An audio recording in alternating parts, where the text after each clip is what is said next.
एक साधारण कार्यकर्ता से आजसू के कार्यकारी अध्यक्ष तक का सफर। नमस्कार, स्वागत है आपका डी फोकस में। मैं हूं प्रियंका और जो आप ये पंक्तियां सुन रहे थे ये उस व्यक्ति के लिए है जो अभी हमारे साथ मौजूद है। हमारे साथ मौजूद है अशोक महतो जी, जो कि फिलहाल में ही आजसू के कार्यकारी अध्यक्ष चुने गए हैं। अशोक महतो जी, आपका बहुत बहुत स्वागत है। कार्यकारी अध्यक्ष बनने के बाद आप पहली बार आए हैं डी फोकस कार्यालय में। कई सवाल आपसे हम जानेंगे, लेकिन सबसे पहले बताइए, इतनी दूरी तय की है आपने, कैसा लग रहा है?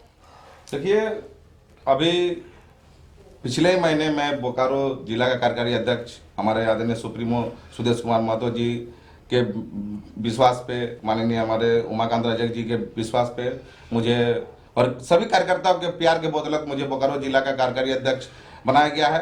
मुझे बहुत ही खुशी हो रही है कि मैं जिस निचले पायदान से बोकारो में आजसू पार्टी की सदस्यता ग्रहण किया था, आज मैं उस जगह पे सभी कार्यकर्ताओं को मान सम्मान देने के लिए मुझे बोकारो जिला का कार्यकारी अध्यक्ष बनाया गया है।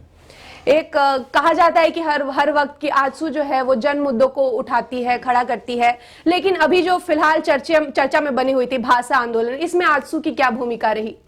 बिल्कुल, आपने देखा होगा कि जिस दिन से ये 24 दिसंबर के आसपास जो ये भाषा का जो बोकारो और धनबाद में मगही का और भोजपुरी का जो थोपा गया था, अतिक्रमण जो किया गया था सरकार के द्वारा हम सभी जनताओं के बीच में, झारखंडी जनमानस के बीच में, तो सेम दिन हमारे जो विधानसभा के जो विधायक हैं, गोमिया के लोकप्रिय विधायक आदरणीय लंबोदर महतो सर, उन्होंने तुरंत खंडन किया था कि ये हम सभी पे थोपा गया है और इसको हम लोग कतई कभी भी बर्दाश्त नहीं करेंगे। पहला स्टेटमेंट किसी भी विधायक का आया था तो हमारे लंबोदर सर का आया था। हमारे धनबाद में भी जब ये इस चीज को थोपा गया तो हमारे आजसू छात्र संघ के कार्यकर्ताओं ने सबसे पहला पुतला दहन करने का काम हमारे आजसू पार्टी ने ही किया था।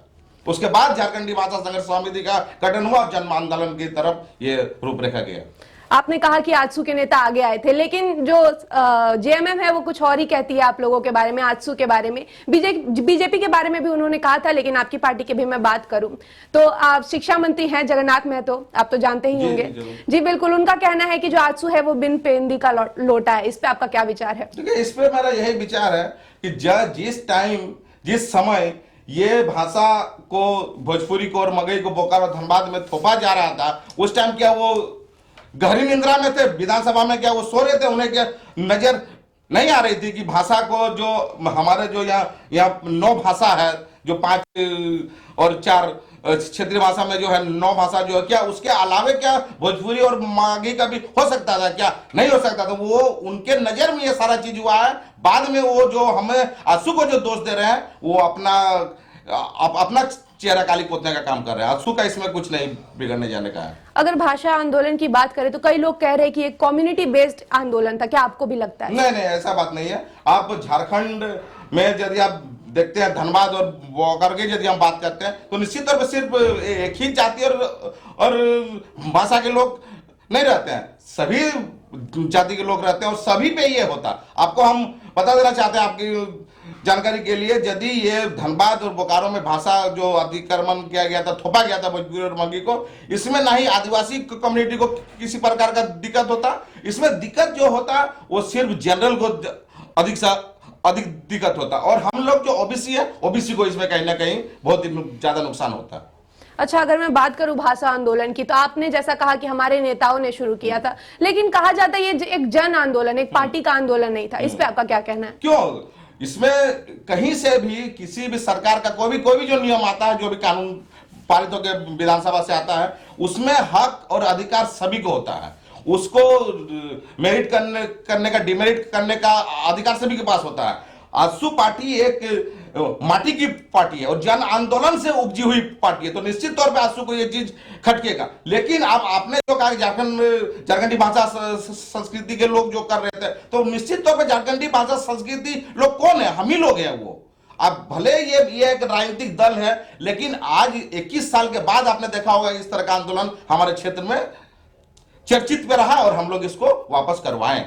अब तो फैसला वापस ले लिया है सरकार ने, जेएमएम ने वापस ले लिया है। कहीं ना कहीं आपको नहीं लगता आजसू की जगह जेएमएम भारी पड़ रही है? नहीं, ऐसी कोई बात नहीं है। आजसू का अपना विचार है, झारखंड मुक्ति मोर्चा का अपना विचार है, लेकिन आजसू का जो विचार वो झारखंडी हित में है।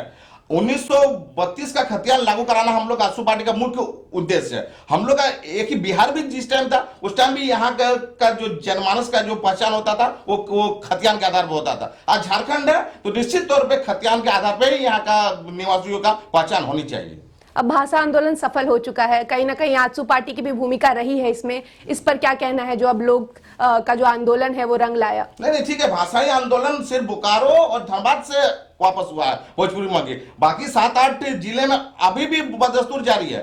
उसके बावजूद भी 1932 का खतियान जो हेमंत सोरेन ने चुनाव से पहले वादा किए थे कि हम सबसे पहला कैबिनेट 1932 लागू करेंगे, लेकिन आज तक तो उनका तो 2.5 साल होने चला है, लेकिन कहीं उस तरह का झारखंडी विचारधारा का पार्टी तो झारखंड मुक्ति मोर्चा नजर नहीं आ रहा है। आज हम लोग 7 मार्च को विधानसभा घेराव का हम लोग आजसू पार्टी घोषणा की है, हमारे सुदेश में तो घोषणा की है। तो निश्चित तौर पे ये स्थानीय लास्ट सर्वे सेटलमेंट 1932 का खतियान जो है झारखंडी जनमानस का जो आधार है, उसके लिए हम लोग विधानसभा घेराव करने जा रहे हैं, जो आगामी 7 मार्च को विधानसभा राज्य का हम लोग घेराव करेंगे। उसमें भाषा आंदोलन तो है ही, भाषा तो अपना माटी का पहचान है, लेकिन साथ साथ हम लोग खतियान आधार पर झारखंडी भाषा का और झारखंडी मानुष का जो आधार होता है खतियान, उसको लागू कराने का मांग हम लोग झारखंड सरकार से करते हैं। आपने सुना, ये थे अशोक महतो जी। अशोक महतो जी, आपका बहुत बहुत धन्यवाद डी फोकस में आने के लिए। और मैं आपको बताऊं कि अशोक महतो जी जैसा कि कह रहे हैं कि जो धनबाद और बोकारो में जो भाषा आंदोलन, जो स्थानीय भाषा थी, उसे जो आंदोलन था वो रंग लाया है, और जो भोजपुरी, मगही, अंगिका जो भाषाएं लाई गई थी उसे वापस ले लिया गया है।